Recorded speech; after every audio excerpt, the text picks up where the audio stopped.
Eric.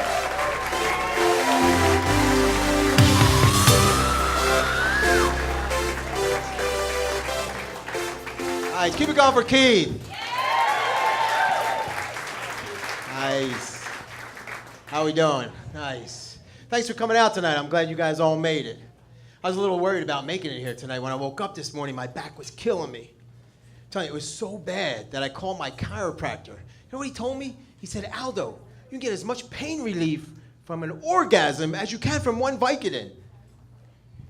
I said, what? I mean, is this guy hitting on me? Like, what are you saying? He said, you can get as much pain relief from an orgasm as you can get from one Vicodin. I'm like, how do you know this? I go, what school did you go to? You're telling me I can get some self-medication by masturbating for my back? He goes, they do studies. I say, they do studies or you do studies? They do studies. I'm like, really? They do studies? How do I get involved? Right? Because in the studies, they don't do it once, they do it like 600, 700, 800 times. That's a lot of self-medication. I'll probably walk out of there with tennis elbow, though. But it's cool, because I know how to self-medicate with my other hand.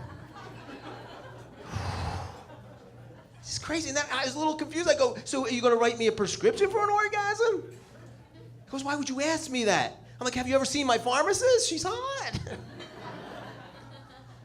He says, you need professional help. I go, that's why I called you. So I hung up the phone. He's right, I do need professional help. You know what I do now? I go to the Cadillac Ranch for all my pain relief. Those girls are professionals. My back hasn't hurt me for 3 weekends. Shit. The only problem is, it's getting a little expensive. Like, you want that high quality pain relief, it's not cheap. And my insurance doesn't cover it. I might have to break down and get me one of those HOMOs. Shit. It's freaking hot up here.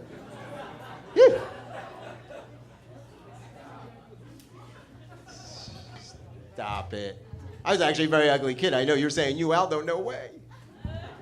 It's true. I was so ugly as a kid, when the dogs in the neighborhood would hump on my leg, they would all close their eyes and think of somebody else. Ugly kid. I talk about ugly. Can you see that scar? I got a plate in the back of my head. I got jumped by 12 Puerto Ricans and a Mexican.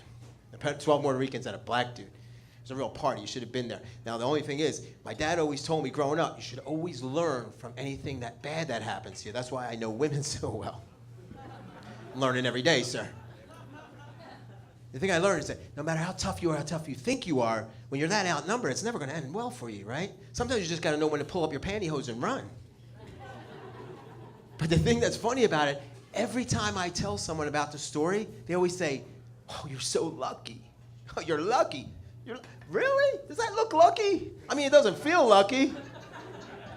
I had 13 guys brutalize me with a pipe. I got a cut in my ear, I lost 3 teeth.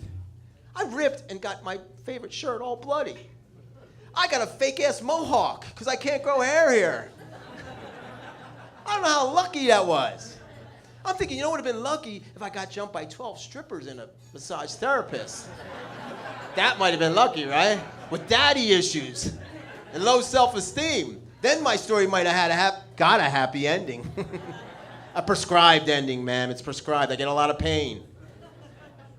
So now with all this talk about happy endings and prescribed endings, you're probably looking at me wondering, is he single or is he just long time married? I'm single, ma'am, by choice. A court order, whatever. I chose to listen to the court order. I'm just not the marrying type, you know? I feel like, why should I agitate one woman for the rest of her life when I could totally disappoint hundreds? I'm a giver. More like a lender. Probably closer to a donor. Shit. But I know, I'm single. I've been single a long time. A lot of times I live by the beach. I'll sit out at a coffee shop. You know, I'll drink coffee and I'll watch the couples walk up and down the street hand in hand, the same little outfits, and the little stroller with the baby in the stroller. And I sit there and go, fuck, that's exactly what I want to avoid. I'm gonna be led around like a little 7-year-old, right? Drug into stores I don't want to go in, holding the handbags, trying to make the baby stop crying, screaming and yelling, and then I gotta go home and self-medicate by myself anyway because she's too busy with the baby.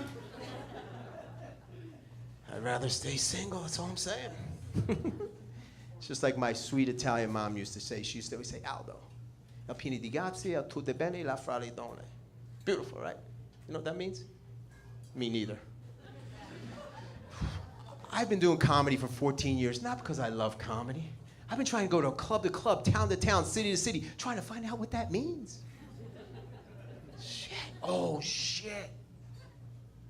What if that means in Italian, you get as much pain relief from an orgasm as you can from a Vicodin? Oh, Mom, you're killing me. This is the woman who used to give me dating advice. She used to tell me, all women want a totally honest guy. Is that true? No. Look at him.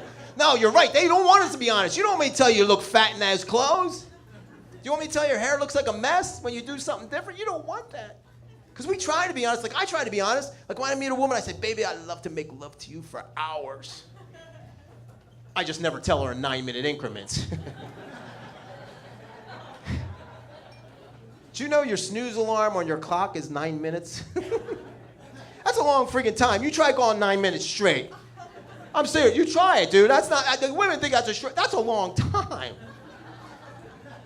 I'm just saying, you can set your snooze and you could. Sometimes I'll drag it out. I'll be an 8 and I'll just drag it to the 9. Look, if I'm gonna make love to you for hours, it's gonna take a few days and a couple of sandwiches. That's all I'm saying. I love women, but I think you're always all crazy. It's not your fault, though. I figured out why. TV and magazines. Who used to watch Oprah? Yeah, look, over there, I can tell. Oprah's crazy. Oprah used to always tell women, follow your dreams, follow your passions. Everything will fall into place. If that were true, I'd be in porn right now. Big star. Not gay porn. How about Dr. Phil? How do you trust a doctor with no last name? This guy has single-handedly stopped millions of guys from getting laid. He's like the anti-Viagra. Right? All the guilt with half the erection. I found the biggest brainwasher, though. I was sitting in a big green padded chair, my feet in a little jacuzzi, little Asian woman clipping my nails. Yeah, I get manicures. I'm securing my manhood. You get manicures, sir, now? He does. Does he? How do you know he does? Oh, he does. Dude, I'm cool with that. She's ratting you out. I'm cool with that. Look, he's got soft hands, too. You get manicures, sir? No, you little pussy. Everybody's doing it now. The NFL, the NBA. I heard the WNBA is doing it now. I gotta leave you with one quick story. I gotta get out of here. I don't like the public bathrooms. You guys, you gotta use them. You're out, right? I hate the public bathrooms. Like, you walk in there, it's hairy and sticky. It's like somebody's head exploded.